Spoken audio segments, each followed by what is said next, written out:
The wind never stopped that night.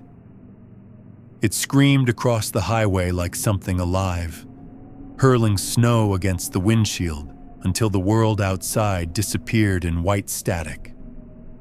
The wipers dragged slowly, uselessly, across the glass. When the road vanished beneath the drifting snow, I didn't even realize I'd veered off until the tires skidded on black ice and the car twisted sideways. It slid for what felt like forever before coming to a stop just short of a tree. The engine died with a shudder. For a few seconds, I couldn't hear anything but my heartbeat.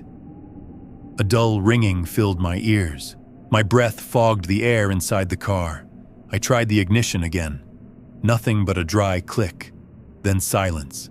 No engine, no radio, no signal on my phone. Just the endless sound of the wind outside. There was no way to turn back. I had been driving for hours without seeing a single light, a single sign of life. Somewhere in northern Montana, I'd lost the highway. The fuel gauge hovered near empty. The temperature had dropped below -20. If I stayed in the car, I'd freeze before morning. Then I saw it, far ahead through the wall of snow, a faint yellow glow. It flickered once, then again. A light. Maybe a house. I shoved the door open. The cold slammed into me, sharp as glass. The snow came up to my knees. Every step crunched like brittle bones underfoot. I kept my eyes on that pale shimmer in the distance, afraid it might vanish if I blinked. As I got closer, the outline of a building emerged. Wooden walls, steep roof, a porch half buried under snowdrifts. A sign hung crooked beside the door, its letters almost erased by time. I brushed away the frost and made out the faded words. Pines Lodge. The door wasn't locked.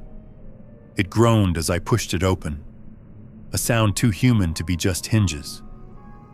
Inside was darkness, still and heavy. The faint smell of old wood, ash, and something else. Something sour, like damp cloth and candle wax. I stepped inside. The door shut behind me with a dull thud. There was a table to my left, and on it a candle burned low. The wax pooled like blood. The flame trembled when I moved.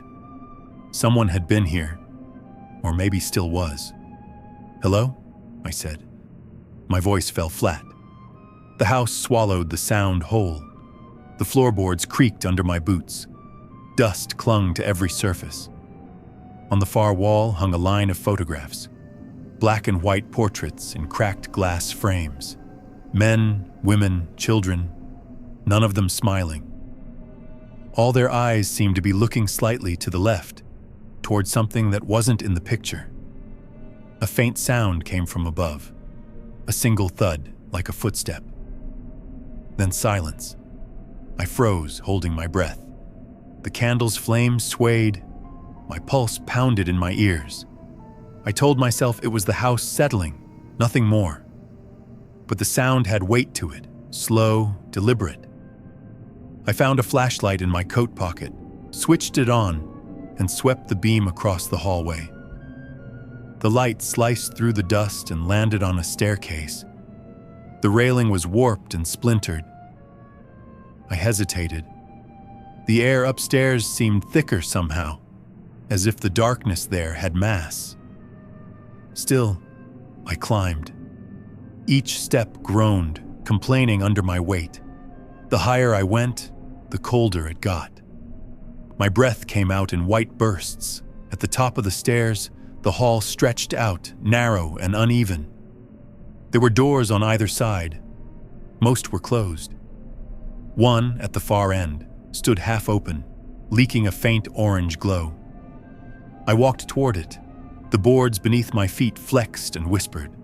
The light came from a fireplace, a dying one. Inside the room, coals glowed like dull eyes behind a veil of ash.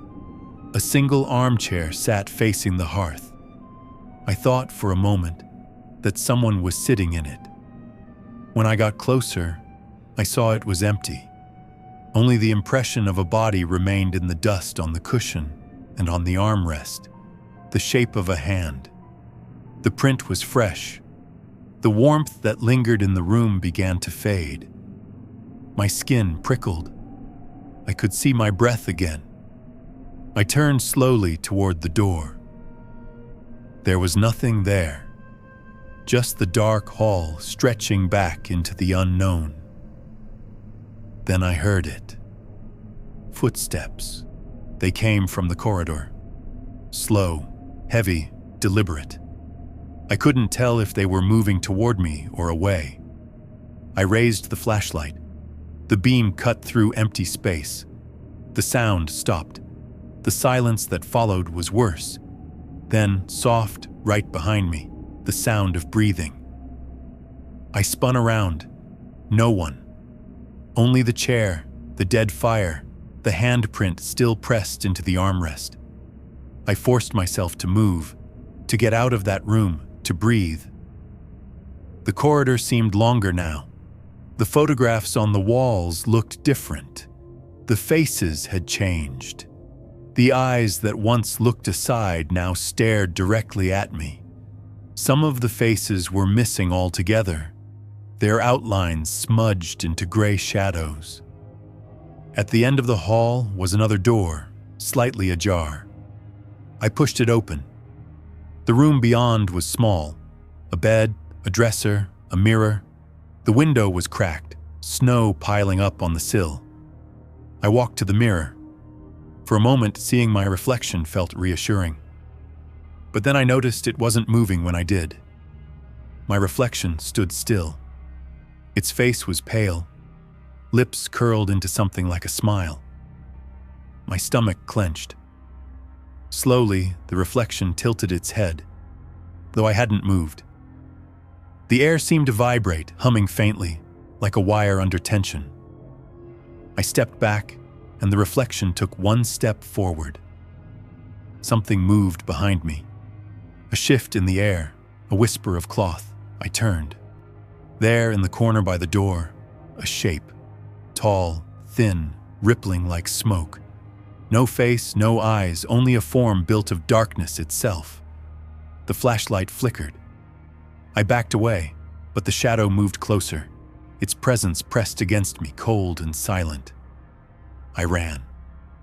My feet pounded the stairs, the boards splintering beneath me. The house seemed to groan around me, every wall breathing, every beam creaking like bone. When I reached the first floor, the front door was gone. In its place stood a solid wall of wood, seamless. I clawed at it, slamming my shoulder against it, but it didn't budge. Behind me, the footsteps returned, faster now, closing the distance. I turned, flashlight shaking in my hand. The light caught a dozen faces. They were everywhere. The photographs had spilled off the walls, frames scattered across the floor. Each face turned upward, eyes wide open. Some of them were blurred as if melting. Others were screaming silently. The air grew thick, pressing against my chest. I couldn't breathe. The flashlight went out.